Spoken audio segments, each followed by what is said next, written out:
La mañana apenas había empezado a teñir el cielo del este con su luz amarilla cuando Odiseo se levantó y se vistió aprisa, pues lo había despertado el ruido de pies que corrían y muchas voces y el ladrido de los perros bajo la ventana de su habitación. Cuando bajó al salón lo saludaron sus 6 leales tíos, todos vestidos de caza y armados de lanzas y cuchillos. «Hoy vamos a cazar al jabalí en las laderas boscosas del Parnaso», dijo Equión el mayor. «Ojalá fueras lo suficientemente mayor y fuerte como para venir con nosotros». A Odiseo se le revolvió el corazón al momento, como el de un guerrero al oír el grito de batalla. «Soy lo suficientemente fuerte», gritó. «Le preguntaré al abuelo si puedo ir». Autólico sonrió cuando el muchacho le preguntó. En efecto, esperaba aquella pregunta y se habría decepcionado y disgustado si no se la hubiera hecho. «Sí, hijo, ve», dijo, «y mientras yo me quedo aquí sentado, encadenado con los grilletes de la vejez, te doy mi bendición». Odiseo le dio las gracias a su abuelo y no perdió tiempo en prepararse para la cacería. Se comió algo a la ligera y entonces los cazadores, con gran cantidad de perros y sirvientes, salieron y comenzaron a trepar por las laderas del monte. El cabecilla de la expedición era un hombre mayor, de barba gris, uno de los últimos de la antigua raza de los héroes que había pasado toda su vida en la casa de Autólico. Mayor como era, podía caminar más rápido que los demás cazadores, pero Odiseo, joven y ágil, le seguía el paso, un enano siguiendo a un gigante. Con esfuerzo iba subiendo cada vez más, mientras sus compañeros, con los perros, seguían rezagados. Pasaron por una zona de pinos y finalmente abandonaron las boscosas laderas. Ahora no había sino piedras. Los fríos vientos silbaban sobre sus cabezas, las águilas volaban en el afilado aire de la mañana. «Sin duda, jefe», dijo Odiseo, «la guarida del jabalí no puede estar a tanta altura. ¿No sería mejor buscarlo entre los bosques de las laderas inferiores?» «Tienes razón», dijo el anciano deteniéndose en uno de los riscos. «Te he traído hasta aquí no para cazar, sino para mostrarte esta vista hermosa y maravillosa. Tu tutor me ha dicho que ya has contemplado parte del mundo desde el monte Nérito. Ahora mira a tu alrededor y contempla todo el mundo». Entonces el muchacho miró y a lo lejos, en el azul horizonte, vio las plateadas cimas del Olimpo, el trono del poderoso Zeus, resplandeciente con la luz del sol y cubierto de nubes. A la derecha podía ver el monte Helicón y las fructíferas llanuras de Beocia, y el mar azul de Egea que se extendía a lo lejos hacia el soleado palacio de Helio. Hacia el sur estaba la bahía de Crisa, y más allá la tierra del poderoso Pélope, y la ocupada Corinto y las ricas llanuras de Arcadia. Entonces se giró hacia el oeste y vio, como un simple punto en el horizonte, su amada Ítaca. Más cerca estaban los bosques de Calidón y los promontorios de Acaya. En ese momento, las nubes que habían estado revoloteando en la cima de las montañas de repente se desvanecieron, y el sol brilló, bañando los bosques y los riscos de púrpura y oro, mientras que al mismo tiempo la música de 10.000 aves y bestias y ninfas y cataratas llegaba hasta sus deleitados oídos. «¿Es que no vivimos en un mundo precioso?», preguntó el anciano. «¿Qué no darías por tenerlo todo para ti?». El muchacho no dijo nada, pero se le llenaron los ojos de lágrimas mientras pensaba en su hogar y en aquellos a quienes amaba, muy lejos, cerca de las verdes laderas del pequeño Nérito. «Hijo», dijo el héroe, «recuerda la lección de Heracles. La felicidad sale de nosotros mismos. No se puede comprarla con plata y oro, ni se la puede conseguir a la fuerza. Es mejor tener la conciencia limpia que poseer toda Grecia. Pero escucha, ya oigo a los perros en las hondonadas debajo de nosotros. «Corre, bajemos, pues ya comienza la cacería». En un espinoso arbusto donde crecían las viñas y hojas tan apretadas que los rayos del sol no podían pasar, el enorme jabalí había hecho su guarida. Hasta allí los perros lo habían rastreado y entre sus ladridos y los múltiples pasos de los hombres entre las hojas muertas del suelo habían despertado y enfurecido a la bestia. De repente se abalanzó desde su guarida atacando con sus enormes colmillos y con furia cargó contra sus enemigos. Los perros salieron corriendo, temerosos de acercarse demasiado a un enemigo tan feroz y poderoso, y con sus múltiples ladridos hicieron resonar el Parnaso. Justo en este momento, el joven Odiseo fue corriendo por el valle, con su larga lanza preparada para atacar. Pero el enorme animal no aguardó al ataque, se lanzó con furia contra el muchacho, que se echó a un lado de un salto, aunque demasiado tarde. El afilado colmillo del jabalí dio a Odiseo justo en la pantorrilla, haciéndole un tremendo tajo en la carne hasta rozar el hueso. Pero el muchacho, sin dejarse atemorizar, atacó valientemente con su arma. La broncínea lanza atravesó al jabalí hasta el corazón. Con un gran rugido cayó y murió entre las hojas secas. Odiseo, desvanecido del dolor pero alegre por la victoria, fue renqueando hasta sus tíos, que habían ido corriendo a ayudarle. Con cuidado le cubrieron la terrible herida y con encantamientos le cortaron el flujo de sangre.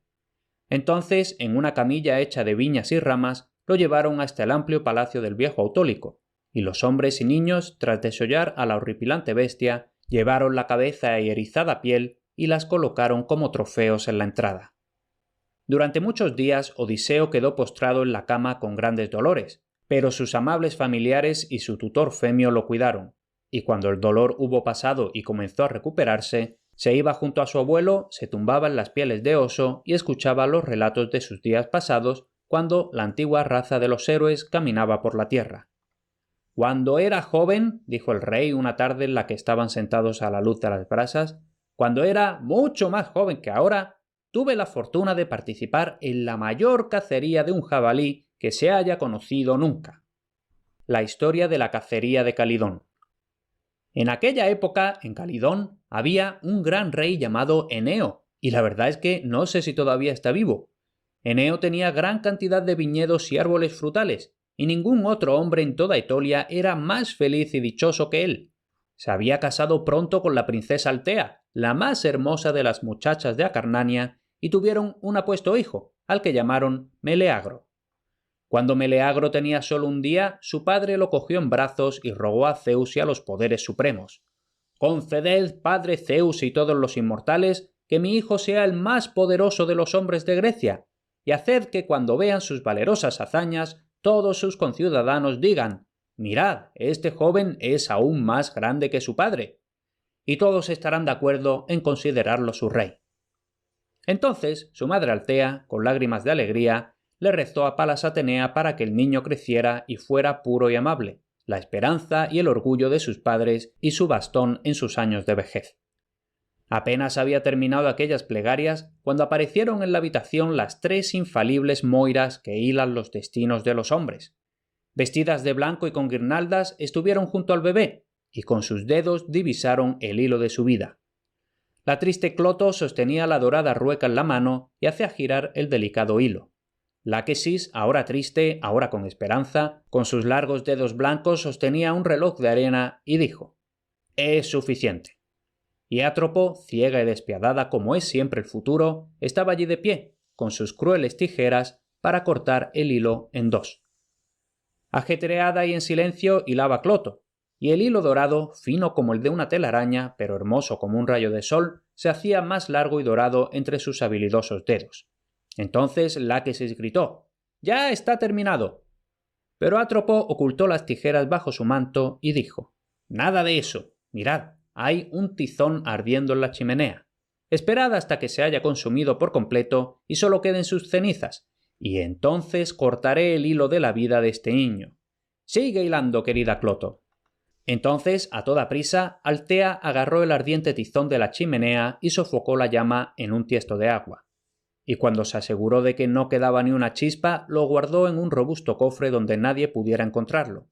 Y mientras hacía esto, las despiadadas hermanas desaparecieron de su vista, diciendo mientras se desvanecían por el aire: «¡Aguardamos el momento!». Meleagro creció y se hizo un joven apuesto y amable, y cuando finalmente se hizo un hombre, fue en la nave Argo con Jasón y tu padre Laertes, y los grandes héroes de entonces, hasta la lejana Cólquide en busca del vellocino de oro. Llevó a cabo muchas valerosas hazañas en tierras extranjeras, y cuando regresó a Calidón lo hizo con una hermosa esposa, la gentil Cleopatra, hija del jactancioso Idas. Eneo había terminado la cosecha y estaba bastante feliz y agradecido porque sus campos habían rendido tanto. Sus viñas estaban cargadas de morados racimos y sus árboles estaban llenos de abundantes frutas. Agradecido, como deben siempre los hombres, a los defensores de la paz y la abundancia, celebró en su palacio un festival en honor a la cosecha, y a él acudieron de toda Etolia los más apuestos y valientes. El banquete fue grandioso, y todo eran sonrisas y abundancia, y los hombres olvidaron el pesar y el esfuerzo y solo pensaron en las alegrías de la vida. Entonces Eneo tomó las primicias de sus campos y viñedos y sus árboles frutales y las ofreció en agradecimiento a los dadores de los bienes. Pero se olvidó de las ofrendas en el santuario de Artemis, sin pararse a considerar que la reina flechadora se preocupara de lo que los mortales pudieran ofrecerle. Tremendo error, pues en su cólera por el desliz, Artemis les envió un jabalí con colmillos de marfil para que arrasara las tierras de Calidón. Muchos campos asoló el monstruo, muchos árboles arrancó de cuajo, y todas las viñas que le habían dado tan ricos frutos quedaron pisoteadas por los suelos.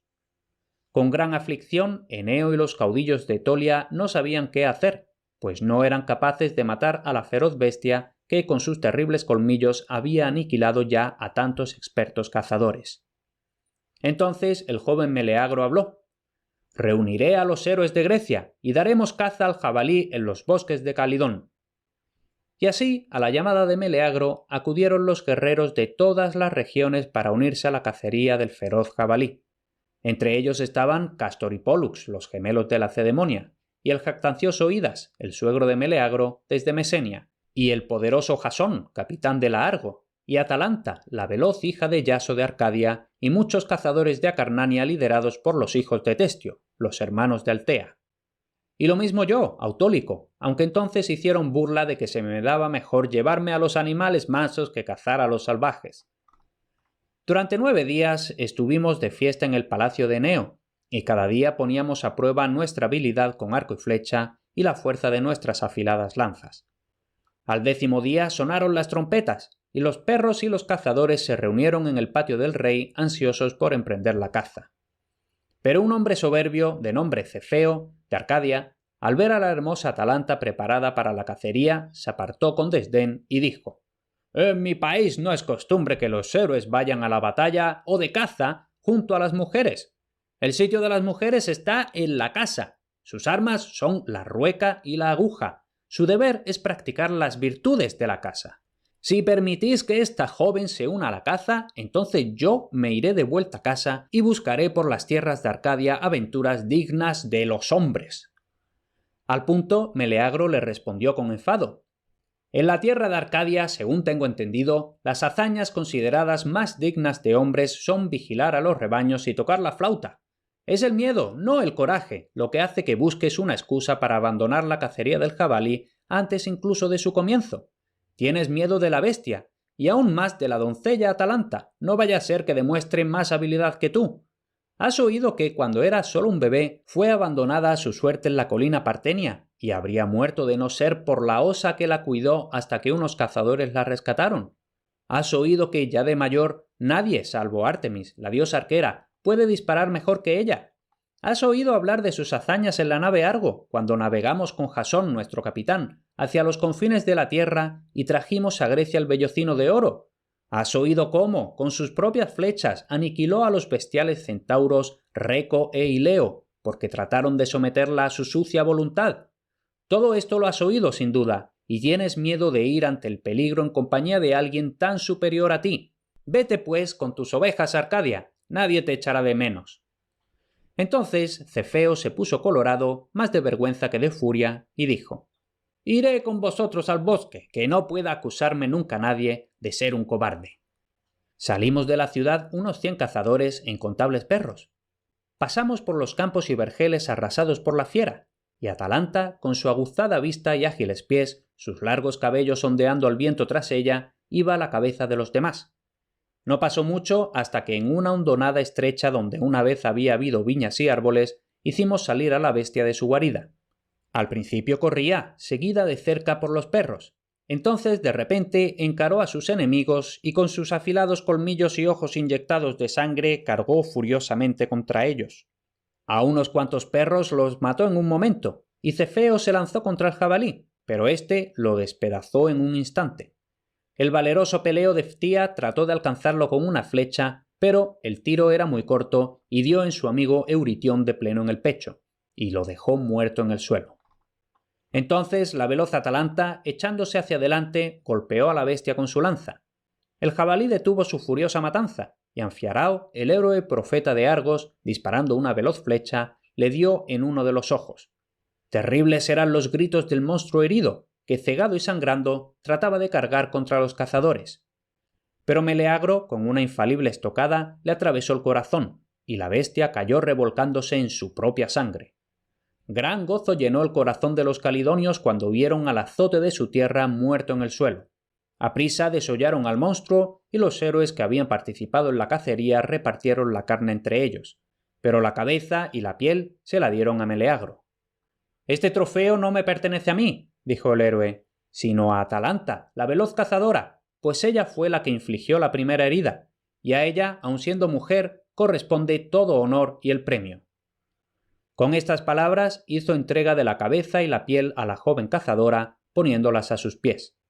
Pero entonces sus tíos, los hijos de Testio de Acarnania, enfurecidos, empezaron a decir que ninguna mujer podía quitarles el trofeo, y entonces tomaron la piel y se la habrían llevado, si Meleagro no se lo hubiera prohibido. Pero no estaban dispuestos a soltar el trofeo, por lo que sacaron las espadas y con cólera amenazaron a Meleagro.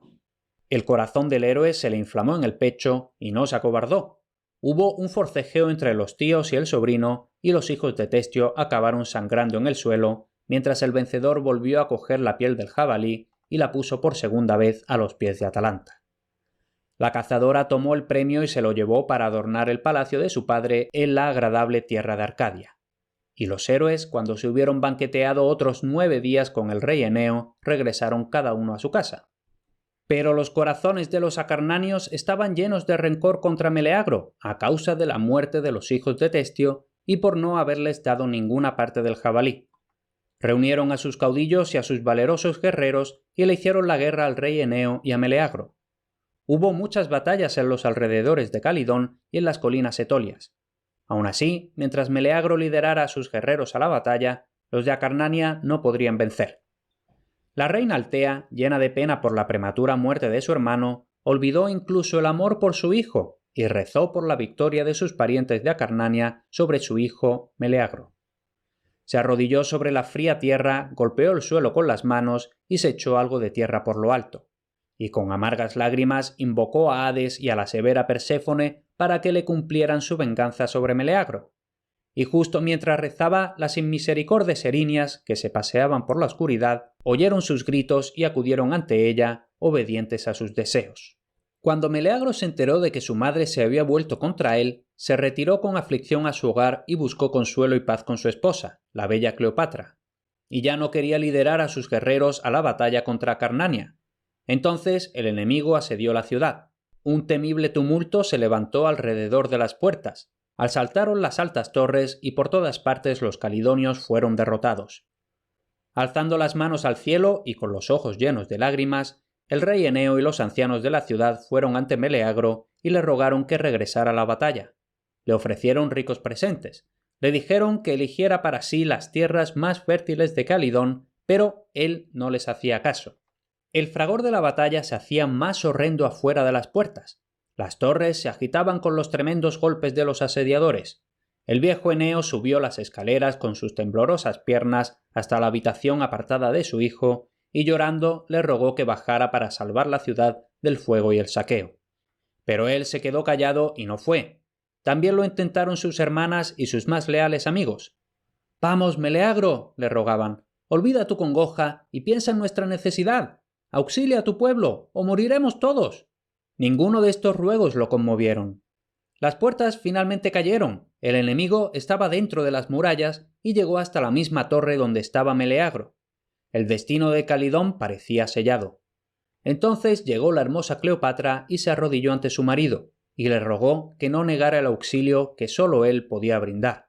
«Oh, Meleagro», sollozaba, «nadie más que tú puedes salvarnos.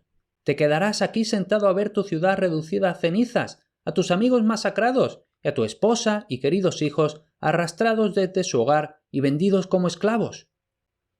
Entonces Meleagro se levantó y se ciñó la armadura. Fue a la calle gritando su famoso grito de batalla. Con nuevas esperanzas, los guerreros calidonios se congregaron a su alrededor y con fiereza se enfrentaron al enemigo. El derramamiento de sangre fue terrible. Las huestes acarnanias fueron rechazadas y el pánico se apoderó de ellos. Se volvieron y huyeron, mas no muchos escaparon de las espadas de los hombres de Meleagro. Volvía a haber paz en Calidón, y los vergeles del rey Eneo florecían y daban frutas como antiguamente. Pero los ancianos olvidaron los dones y recompensas que habían prometido a Meleagro. Él había salvado a su país, pero sus compatriotas fueron unos desagradecidos. De nuevo, Meleagro dejó a un lado su panoplia y buscaba la tranquilidad de su hogar y la agradable compañía de la hermosa Cleopatra, pues el recuerdo de la maldición de su madre y la ingratitud de su país le abrumaban, y ya no quería juntarse con sus conciudadanos. Entonces el odio de Altea por su hijo se volvió más terrible, y se acordó del tizón a medio arder que había escondido y de las palabras que las hermanas fatales habían dicho hacía ya tantos años. «Ya no es hijo mío, así que, ¿por qué habría de proteger el tizón? Nunca podrá aliviar mi corazón, pues la muerte de mis hermanos a los que amaba recae sobre él».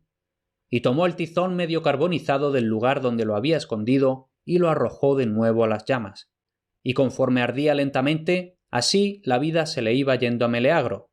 Con cariño se despidió de su esposa, suavemente susurró una oración a los poderes invisibles de arriba, y cuando las llamas del tizón fatal se apagaron finalmente, respiró su último aliento. Entonces un agudo remordimiento se apoderó de Altea y le volvió al pecho el amor materno. Demasiado tarde también, la gente de Calidón se acordó de quién los había salvado de la esclavitud y la muerte. Altea bajó a la sombría morada de Hades para pedirle perdón a su hijo.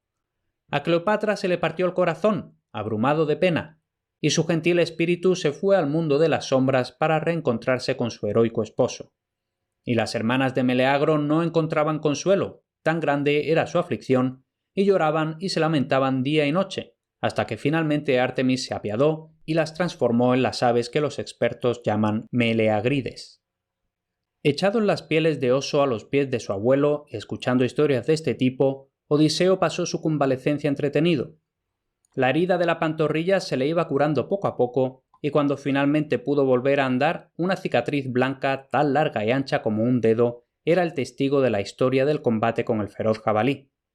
Para entonces el verano casi había llegado a su fin, y el bardo Femio estaba impaciente por regresar a Ítaca. «Las uvas en el viñedo de tu padre van creciendo y poniéndose moradas, y sus árboles frutales estarán cargados de fruta», le dijo a Odiseo. «Y sin duda tu madre estará ansiosa, mirando cada día hacia el horizonte, aguardando tu regreso». Pero no había ningún navío en el puerto para llevarlos de vuelta a casa por el camino más corto, y podían pasar días y meses antes de que ningún barco enviado hasta allí por Laertes fuera a llegar. Entonces, ¿cómo podrían regresar a Ítaca? «Aquí está tu tío, el audaz Equión, que mañana va a Iolcos junto al mar, llevando regalos y un mensaje de parte de Autólico al viejo rey Peleo. Iremos con él». «Pero Iolcos está más lejos de Ítaca», dijo Odiseo. «Cierto», respondió Femio, «pero desde Iolcos, en esta estación del año, hay muchas naves que navegan hacia Corinto y las islas del mar. Una vez en Corinto habrá multitud de barcos que puedan llevarnos a través de Crisa hasta nuestra querida Ítaca». Y así quedó planeado el viaje de regreso. Era una ruta larga y con muchas escalas, y nadie sabía cuántos peligros los aguardaban o cuántos impedimentos tendrían que resolver. Aun así, no podían hacer ninguna otra cosa si querían estar de vuelta antes del fin del verano. El gran Autólico bendijo a Odiseo y le dio ricos presentes de oro e invaluables gemas y muchos sabios consejos. «Ya no volveré a verte, pero tu nombre será conocido por siempre y los hombres dirán: ¡qué astuto y prudente, valeroso en la guerra y sabio en la asamblea era Odiseo!». Por cierto, tienes mis libros en los que se basan mis podcasts gratis en formato electrónico, aunque también lo puedes comprar en papel para un regalo o autorregalo, disponibles en humanistasenlared.com/libros. Y como me puedo imaginar que te apasiona el mundo clásico, seguro que te va a encantar mi boletín diario. Apúntate gratis en humanistasenlared.com/boletín.